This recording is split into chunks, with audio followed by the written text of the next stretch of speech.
The words that you saw on your screen as we began today, accompanied by the beautiful music from the iconic film entitled Black Panther, honoring this Black History Month. Music that invokes the well-known refrain, if you're familiar with this film, that expresses the sense of the mystery through the word Wakanda. Those words that you saw at the outset of today's video are words attributed to Jesus, and they follow a preceding confrontation between Peter and Jesus. What kind of confrontation? Well, it's more than just a personality conflict. It is a cultural confrontation. The kind that gets Peter put in his place by Jesus, get behind me, and called by the name that no one wants to be called, does Peter by Jesus, Satan. What gets under Jesus' skin is not Peter denying Jesus. Not yet, at least. That comes later. Rather, it is Peter thinking he is protecting Jesus by placating to conventional norms. Norms which are inadequate, even if widely held by good people. Jesus tells everyone that his message of advocacy and efforts to emancipate those oppressed by dominant culture will eventually get himself killed. Peter, for his part, believing that he's doing the right thing, pulls Jesus aside, sort of privately, trying to be sensitive, as it were, and advises him to cool his jets, to be careful what he says, and not provoke a self-fulfilling prophecy. No sooner does Peter do this than Jesus takes a strip off of Peter in front of everyone, not even the courtesy of pulling him aside privately, and starting off by calling Peter by the name of the one who typically shall not be named. The identity of Satan still has a haunting connotation even in its utterance in our society today that can be all too quick to dismiss it. But whether you think Peter deserved this label or not, try and suspend your judgment, at least until the end of this reflection. Because what is happening here is far more than just name calling. It is identifying a symptom of society. It is naming a diagnosis, not just of Peter, but any of us, when we normalize inhumane conditions.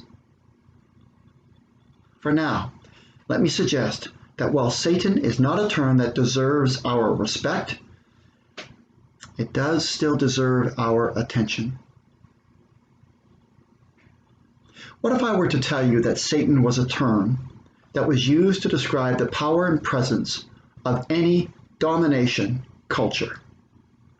A culture in which being human is conflated with being powerful.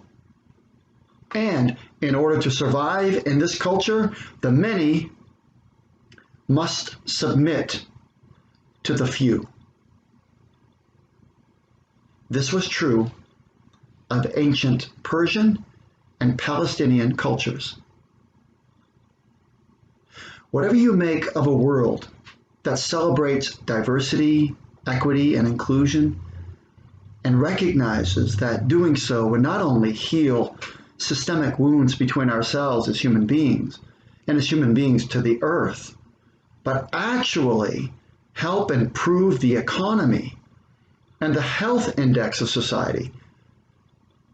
Whatever you make of this kind of egalitarian culture, it is in for a rough ride when it comes up against domination culture. Domination culture is what Jesus called Satan. The culture wars of our day that are both exposed and exacerbated by this pandemic are not the battles and debate of the left and the right. They are the culture of normalization fueled by fear and the culture of transformation, sustained by love. Jesus telling his audience that he would be killed for what he represented was contrary to the expectations of a Messiah culture that had to coexist with first century Roman culture.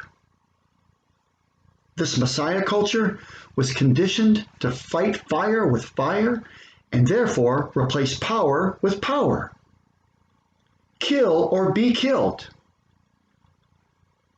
This is a culture not unique to the first century Roman Empire, but in any generation, it is a culture that eats its young, on the conviction that since only the strong survive, only the strong matter.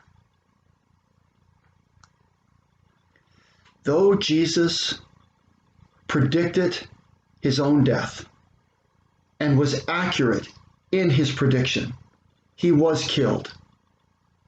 His incentive not to seek domination in his life, in his lifetime, allowed his love not to be dominated.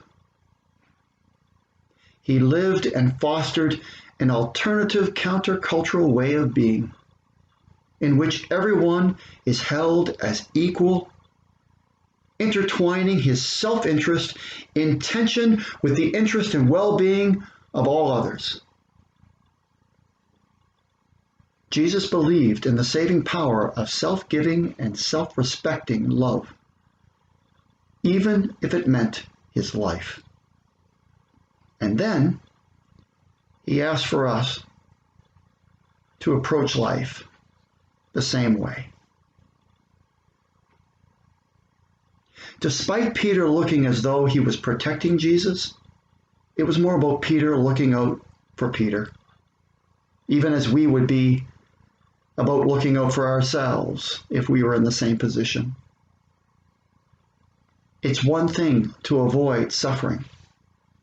It's quite another to deny its existence, systemic or otherwise.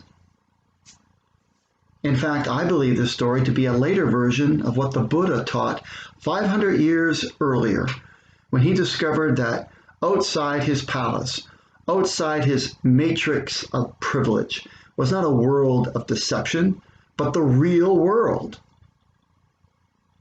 Aging, sickness, and death are rude awakenings, but they are also what the Buddha called the heavenly messengers, which when raised to the light of insight and wisdom and love, there is no comparison. So, take up your cross. Those who save their lives will lose them, and those who lose their lives for the sake of love will save them. What merit is there to gain the whole world if it means losing the meaning of your life?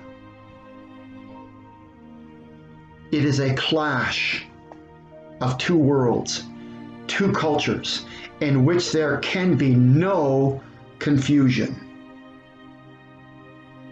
You cannot speak of a Messiah culture without it also including a cruciform culture, especially when the Messiah is a mirror for what is true of us all as human beings. It's not about masochism. It's not about self-imposed flagellation. It is about authenticity. It's about real life. It's about real living. To quote E. E. Cummings, authenticity is real life. Inauthenticity is real death. So which culture will we serve? The culture of mass denial or the culture of mutual love? While you're deciding, repeat this phrase: get behind me, Satan.